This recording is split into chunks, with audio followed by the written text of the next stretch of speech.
El siguiente segmento tiene contenido o opinión.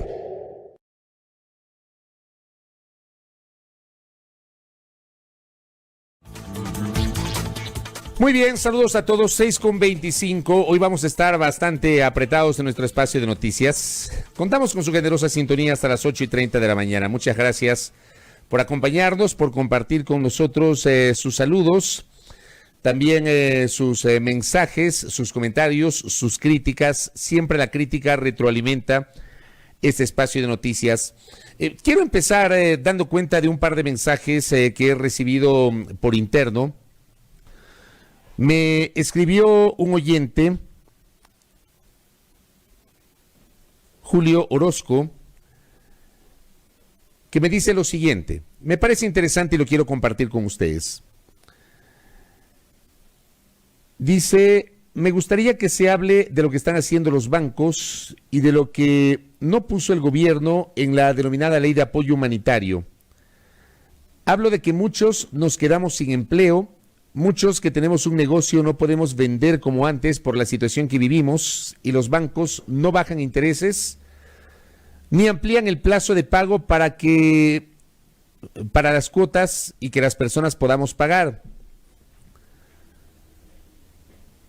Dice, en mi cuenta Twitter, cada vez que ha habido oportunidad de opinar sobre algún tuit, digo esto porque si realmente nos hubieran querido ayudar en la ley humanitaria, hubieran puesto algo de esto. Para muchos que tenemos préstamos, las cuotas son impagables.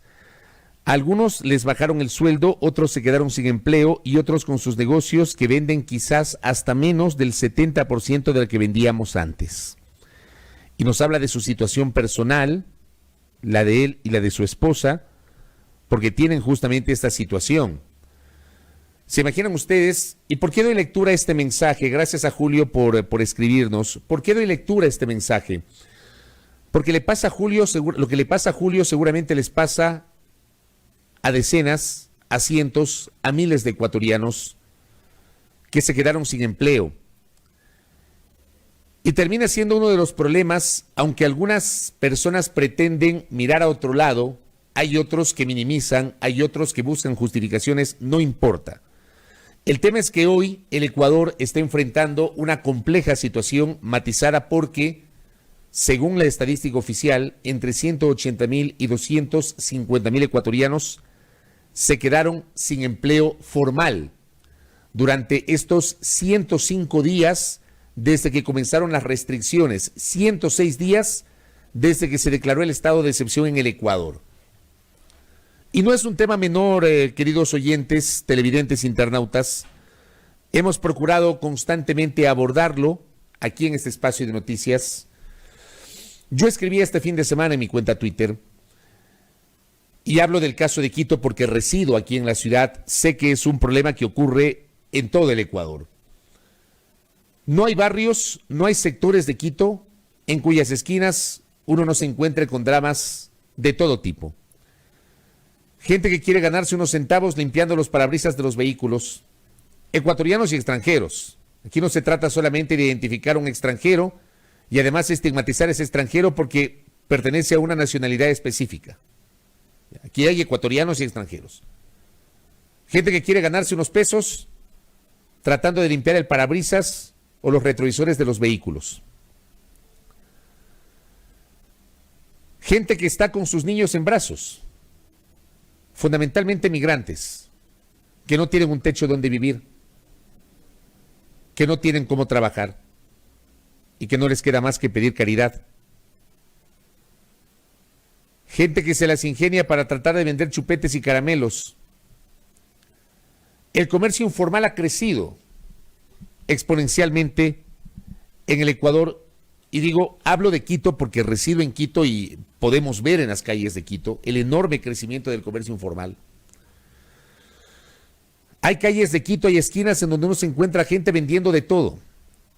Estuches de celulares, cargadores de celulares, mascarillas para proteger la nariz y la boca, los visores que también, digamos, se han popularizado en los últimos tiempos.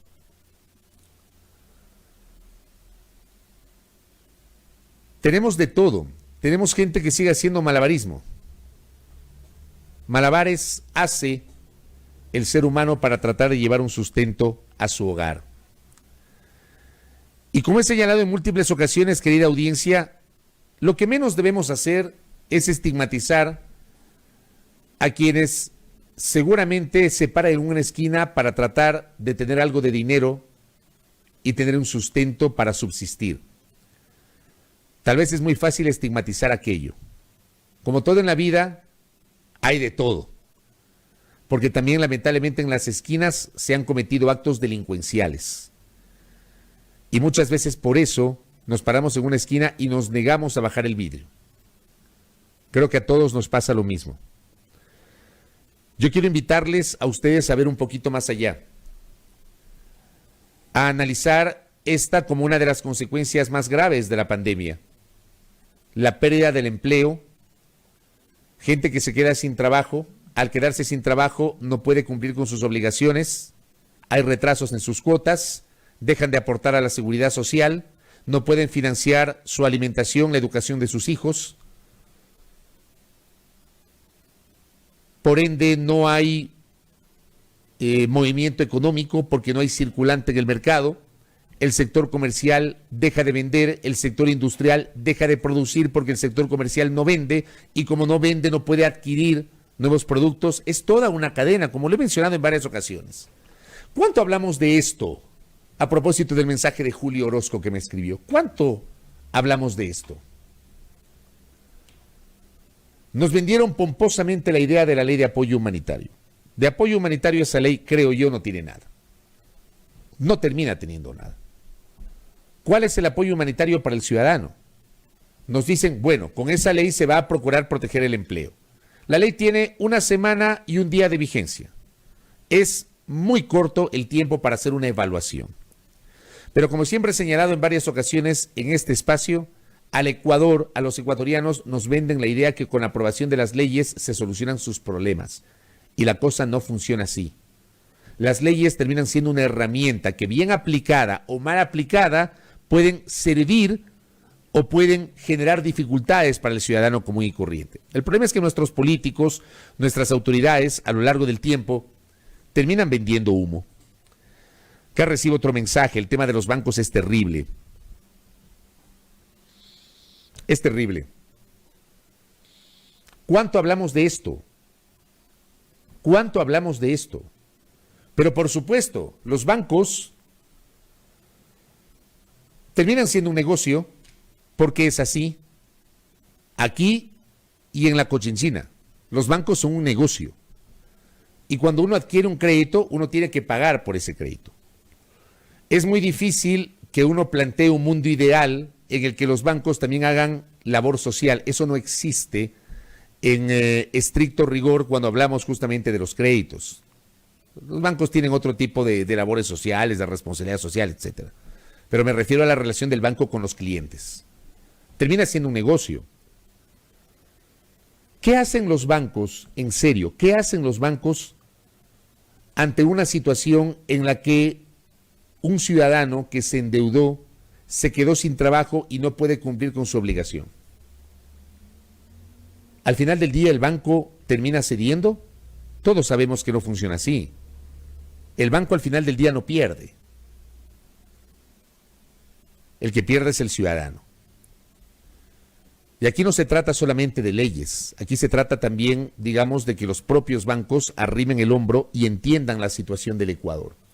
Hay, por ejemplo, mucha gente que dice, bueno, te quedaste sin empleo, ponte un emprendimiento, como que fuera muy fácil emprender en el Ecuador. Hay políticos que dicen Ecuador pomposamente, ¿no? Ecuador es un país de emprendedores. Qué fácil que es emprender en el Ecuador, ¿verdad? ¿Qué es el emprendimiento?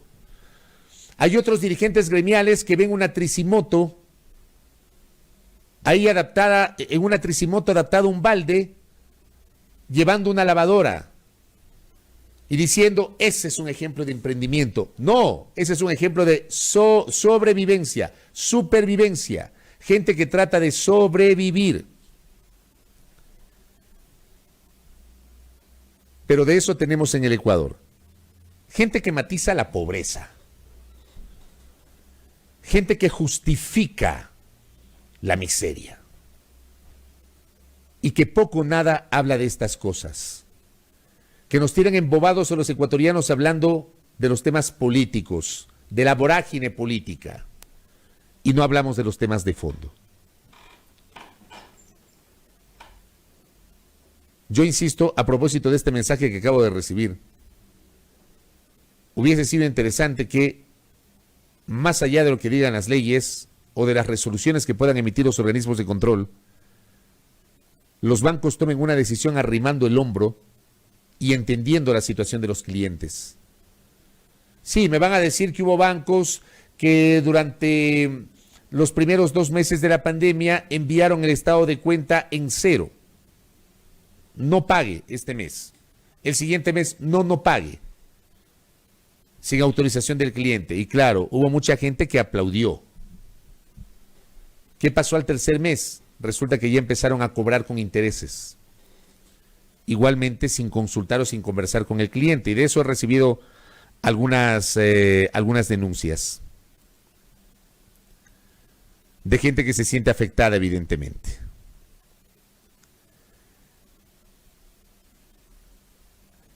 Gracias a Javier Salgado, que me escribe y dice: sin ir tan lejos, es impresionante ver la cantidad de locales comerciales cerrados o de arriendo que hay en Quito. Mire usted, yo también lo había notado, querido Javier, sobre todo lo de los arriendos. Eso representa cientos, miles de negocios quebrados. Yo les he citado en varias ocasiones el tema de las peluquerías, por ejemplo. Cité una experiencia de un amigo cuya señora madre, creo que le cité la semana pasada, tenía una peluquería y durante 3 meses no pudo activar su actividad y sin embargo tuvo que hacer malabares para cumplir con la obligación de indemnizar a la persona que trabajaba con ella. Los restaurantes, los negocios pequeños. Hay gente que inclusive dice, pese a que desde el 3 de junio abrimos, no activamos. No se termina activando. Acá recibo otro mensaje. Gracias, Huguito. Ayer en la cooperativa de la policía me dijeron que ellos como cooperativa no están sujetos a dar más plazos en créditos ni nada. Esto porque únicamente solicité cambio de fecha para pagar los haberes. Pedí en lugar de pagar el 1 de cada mes que sean los 28 y me dijeron que debo firmar nueva tabla con nuevos intereses solo por cambiar la fecha de pago. ¿Y saben por qué pasa esto? ¿Por qué hace el pedido nuestro oyente que me acaba de escribir? Porque a los empleados públicos no les están pagando puntuales, pues. Durante 3 meses les han pagado casi a la tercera semana, 19, 20 o 21 del mes. ¿Cómo un servidor público puede cumplir los primeros días del mes con sus obligaciones si resulta que no le pagan a tiempo? Pero no, el banco no pierde, la cooperativa no pierde, la casa comercial no pierde. Aquí hay casas comerciales que usted se atrasa un día en el pago y le cobran $20 por gestión de cobranza. ¿Saben cuál es la gestión de cobranza? La llamada telefónica para que, oiga, por Dios, no se olvide que tiene que pagar la cuota. $20 por una llamada. Casas comerciales. De esto poco o nada se habla en el Ecuador.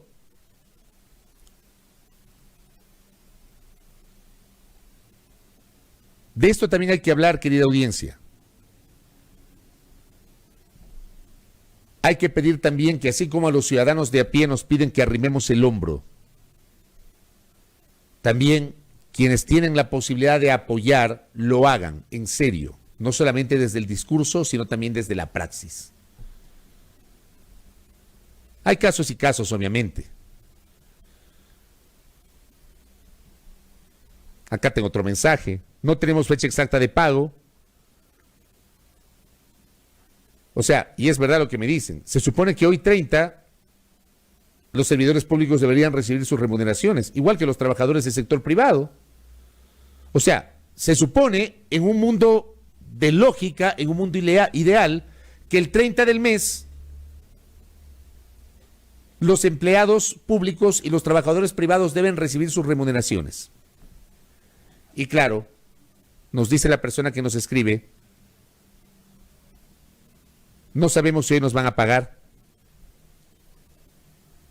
Entonces, digamos, hay gente que tiene que pagar su tarjeta de crédito, que tiene que pagar su préstamo dentro de los primeros 5 días del mes. Hay gente que tiene que pagar la alícuota de su condominio dentro de los primeros 5 o 10 días del mes. Hay gente que tiene que cumplir sus obligaciones en la primera semana del mes. Si no les pagan a tiempo a los servidores públicos, tan denostados hoy, tan insultados hoy, tan minimizados, lo peor es ser servidor público para algunos. Burócratas vagos, corruptos, ociosos. Para algunos, esa es la imagen que han generado sobre el servidor público. Entonces, no importa que no les paguen a tiempo. No importa. Paga a tiempo las obligaciones con los acreedores internacionales, pero no les pagues a los servidores públicos. Poco se habla de esto, querida audiencia. Yo he empezado mi comentario el día de hoy con esto a propósito del mensaje que he recibido, porque termina siendo absolutamente indignante. Que en un país que tiene 105 días desde que se dispuso la restricción inicial, 105 días, lamentablemente no haya recibido de parte de quienes tienen el poder político, el poder económico, etcétera, el mismo esfuerzo que nos pidieron a los ecuatorianos que hagamos. Tal vez el ejemplo más patético, ¿no? Quédate en casa, no salgas de la casa. Protégete, protege la salud. Te quedaste en casa y te chantaron una planilla pero exorbitante de luz y de agua. Ahí está el quédate en casa, ¿verdad? ¿Dónde está el aporte de las empresas eléctricas y de las empresas de agua potable? Como dije la semana anterior, si seguían cobrando el mismo promedio, pese al consumo que seguramente se incrementó, porque es así, es obvio. El consumo se incrementó, ¿pero por qué? Porque nos quedamos en la casa. ¿Por qué es así? Yo pregunto, si mantenían el mismo cobro promedio y no emitían facturas con cobros más altos, la empresa iba a quebrar. Yo quisiera saber eso. Si la empresa iba a quebrar. Yo no creo que una empresa eléctrica vaya a quebrar. Aquí, por ejemplo, gracias a Ronnie Smith, que me escribe desde Guayaquil, mi hermano, un abrazo. Dice, el domingo se escuchó decir en cadena al ministro de Energía que en el caso de CENEL, 5 millones de personas se le facturará, que el 83% será refacturado, pero no ven cuánta plata ya se han cogido producto de la recaudación. ¿Ah? Hay gente que ya pagó, y pagó en exceso. Ya nos olvidamos de esto. Amable audiencia, estos terminan siendo los temas de fondo de los cuales también hay que conversar y hay que hablar. Pero insisto, nos tienen embobados. Y cada día vendiéndonos humo con diversos temas. Sobre esto el país requiere respuestas. Este es el Ecuador real. El Ecuador del ciudadano común y corriente. De aquel que no tiene trabajo. De aquel al que le redujeron su salario. Yo quisiera saber si, por ejemplo, los señores de los bancos o de las cooperativas o los señores de las empresas eléctricas o de agua potable se han puesto a pensar en ese trabajador que probablemente ha experimentado, digamos que no perdió el trabajo, que conservó el trabajo, pero no va a ganar lo mismo, le redujeron el sueldo. ¿Se han puesto a pensar en eso? O sea, así como a un trabajador le reducen el sueldo, el banco podría arrimar el hombro y apoyar a ese trabajador que sí, va a seguir cumpliendo con sus obligaciones, pero bueno, apoyémosle. También flexibilicemos un poquito las cuotas o las condiciones. Pregunto, ¿de esto se habla? No, no se habla. Poco o nada se habla de esto. Como también nos genera una honda preocupación lo que está pasando en la capital de la República. Créanme, y esto digamos lo ato porque está íntimamente relacionado con la situación económica. Ayer a mí me quedó clarísimo, pero clarísimo el mensaje generado por parte de las autoridades. No va a haber nuevo confinamiento. No hay ninguna posibilidad de un nuevo confinamiento. Y está claro que eso no está atado a una cuestión sanitaria, está atado a una cuestión económica, porque este país no da más. Este país no puede darse el lujo de volver a un confinamiento que implicaría una paralización del sector productivo, porque tiene graves dificultades económicas. Está clarísimo que eso no va a pasar. Y basta con leer los mensajes generados por las autoridades. Lo que escribió ayer el vicepresidente de la República, Otto Sonnenholzner, en su cuenta Twitter: es imposible mantener un aislamiento total por más tiempo, el virus no se va a ir y debemos aprender a convivir con él, desacelerando su propagación con higiene, disciplina, respeto a las normas vigentes y uso de mascarilla. No habrá medida que resulte si no seguimos ese camino. Mensaje del señor vicepresidente de la República. O sea, cuando yo leo mensajes como estos, me queda claro que en el Ecuador no existe, o al menos no consideran que el confinamiento termina siendo una medida efectiva. Sin embargo, al mismo tiempo reflexiono y digo, a ver, entonces en Colombia están locos, porque la alcaldesa de Bogotá, Claudia López, anunció a los bogotanos que deben prepararse para una nueva cuarentena total. Y me pongo a pensar, bueno, los chilenos también están locos, porque en la región metropolitana de Santiago también volvieron a una cuarentena total. Y digo, también los bonaerenses están locos, porque en la capital de Argentina, en Buenos Aires, también se están aplicando medidas de restricción de ese tipo. O sea, me pongo a pensar en eso. Perdóneme, pero termina siendo así. Termina siendo así. Pero este tuit del señor vicepresidente de la República se publicó poco después de los mensajes generados por la ministra de Gobierno y el ministro de Salud, conjuntamente con el alcalde metropolitano Jorge Yunda, en un anuncio que era esperado con muchísima expectativa. Todos esperamos el anuncio de ayer con muchísima expectativa, pero tras el anuncio nos quedamos igualitos, porque el anuncio no sirvió para anunciar nada. Y deliberadamente estoy redundando. El anuncio no anunció nada. Perdón la redundancia, pero es así. El anuncio no anunció nada. En resumen, no se anunciaron nuevas restricciones para Quito. La ministra de Gobierno anunció que no se están planificando nuevas restricciones. Insistió en reforzar los controles, pero no dijo cómo. La ministra Romo ratificó que Quito avanza al desconfinamiento. O sea, no vamos a volver al confinamiento. Ayer alguna gente, frente a la expectativa, me preguntaba a mí en la mañana por interno si creía que íbamos a retornar al semáforo en rojo. Le dije que no. Yo mismo les dije a ustedes ayer. Quienes me escucharon ayer deben recordar lo que yo dije. Yo dije en este espacio ayer, yo no tengo, tengo la certeza de que no vamos a retornar a una medida de confinamiento. No vamos a retornar al semáforo en rojo. Ayer quedó claro en eso. El gobierno igualmente ha descartado la posibilidad de modificar los horarios del toque de queda. En el caso de Quito, que está en amarillo, el toque de queda seguirá comenzando a las 9 de la noche y finalizará a las 5 de la mañana.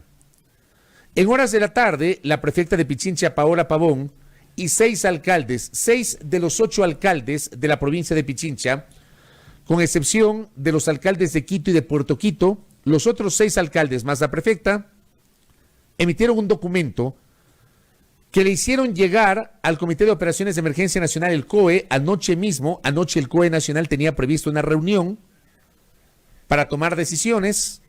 Hoy va a haber anuncios respecto de algunas modificaciones en la semaforización. Está claro que no será el confinamiento. Eso, olvídense del confinamiento. Ya no hay confinamiento. No hay confinamiento. ¿Ya? Pero la prefecta y los 6 alcaldes pidieron la ampliación del toque de queda, que no empiece a las 9 sino a las 6 de la tarde, y que se disponga la ley seca o la prohibición para el expendio y consumo de bebidas alcohólicas, algo similar a lo que se dispone en las 72 horas previas a un proceso electoral. Finalmente ambas medidas fueron en la mañana descartadas por la ministra de Gobierno. Quito sigue en semáforo amarillo y va a seguir en semáforo amarillo.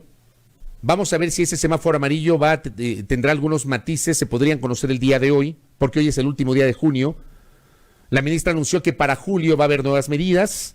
En buen romance, ¿qué ocurrió ayer? El alcalde metropolitano Jorge Yunda, quien ha recibido también algunas críticas en las últimas horas.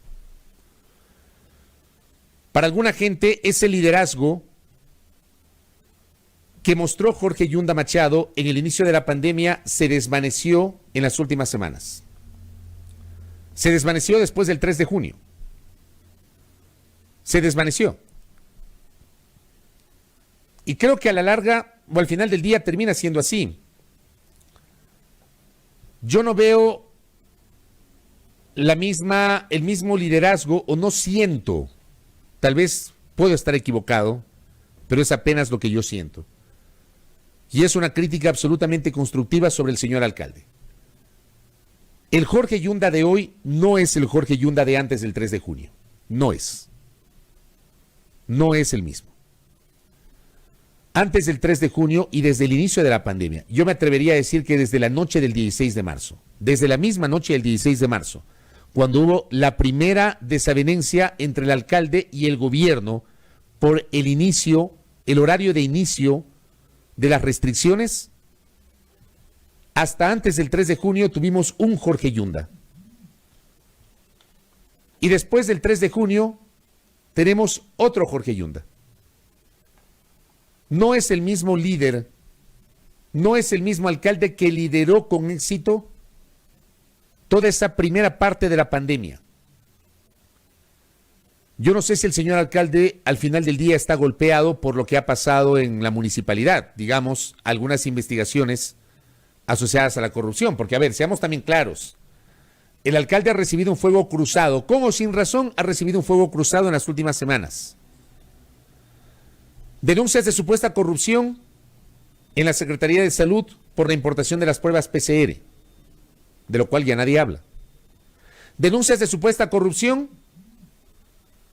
en la empresa pública metropolitana de agua potable y saneamiento, cuando malos funcionarios pretendieron, de hecho lo hicieron, transferir $1.200.000 a cuentas en Hong Kong y en los Estados Unidos. Entendemos que esa plata fue recuperada, no fue hackeo. Fueron funcionarios corruptos que tenían las claves y que transfirieron plata del Estado local de Quito a cuentas particulares en Estados Unidos y en Hong Kong. Esa plata fue recuperada, no fue hackeo. Denuncias de supuestos actos de corrupción en la empresa pública de movilidad y obras públicas por el proceso de repavimentación. Digamos, hay un fuego cruzado, a la interna hay concejales que le piden que dé un paso al costado, hay otros que se vayan de vacaciones, hay otros que quieren iniciar un proceso de revocatoria de mandato, hay un ex candidato a la alcaldía y un concejal que le denunciaron a Yunda por delincuencia organizada. Yo quisiera saber si eso, al final del día, minó el liderazgo que Yunda nos demostró durante toda la primera etapa de la pandemia. Pregunto. Y ojalá que se tome esta crítica constructiva como la estoy haciendo, para construir, no para destruir. Jamás me van a escuchar a mí pretender destruir a alguien a través de la crítica periodística.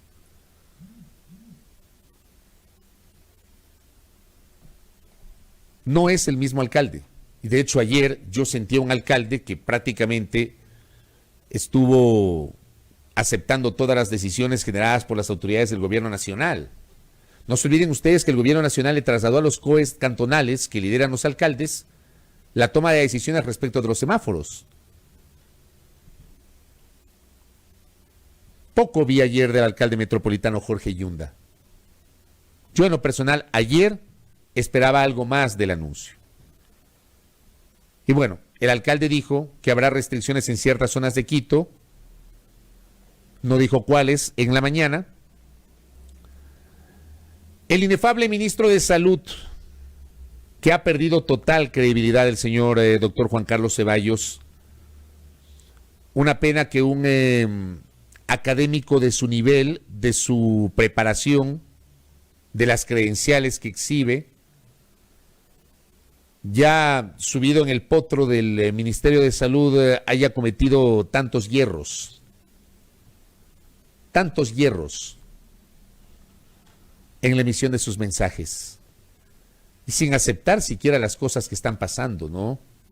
Tratando de minimizar o de desestimar aquello que es público, que el sistema hospitalario en Quito está colapsado, que no hay camas en las unidades de cuidados intensivos. Bueno, lo que nos dijo ayer el señor ministro de Salud, dentro de sus recurrentes anuncios, el número de camas en los hospitales de Quito ha aumentado en un 50%, la capacidad de las unidades de cuidados intensivos se incrementó en 350%. Finalmente, la ministra Romo anunció que se tomarán nuevas reglas para los colores del semáforo con el inicio del mes de julio. Hoy vamos a conocer seguramente, hoy va a haber novedades sobre la semaforización, pero que tendrán excepciones para el caso de Quito. Vamos a ver qué se resuelve para Quito. Confirman que habrá mayores controles y restricciones en la ciudad. Se habla de que ha crecido mucho las ventas informales, que se mantendrán las multas, que en junio se reportaron más de 1.200 fiestas. Eso también es increíble, ¿no? El poco nivel de conciencia que tiene alguna gente. Pero insistió en que no es posible seguir manteniendo el confinamiento, por lo que reiteró las condiciones o las recomendaciones sanitarias. En otras palabras, a cuidarnos nosotros mismos. Eso es lo que se nos dijo ayer. Créanme, y estoy seguro que ustedes también, yo esperaba muchísimo más de los anuncios del día de ayer. Anoche aparece el señor presidente de la República en una cadena para repetir lo mismo que dijo la ministra de Gobierno. Lo único nuevo que dijo el señor presidente es que va a haber mayores controles en el centro histórico, en Chilibulu, en la Ecuatoriana y en otro barrio que se me fue, el Panecillo. El centro histórico y el Panecillo en el centro y Chilibulu y la Ecuatoriana en el sur. Pero no dice qué tipo de controles. ¿Va a haber restricciones? ¿Van a mandar más policías? ¿Qué van a hacer? ¿Cuáles son los más controles? Ese aumento de controles en esos barrios. Pero no anuncian. Siguen en las generalidades y no particularizan los anuncios. Y por eso tenemos dudas. Veamos qué pasa el día de hoy.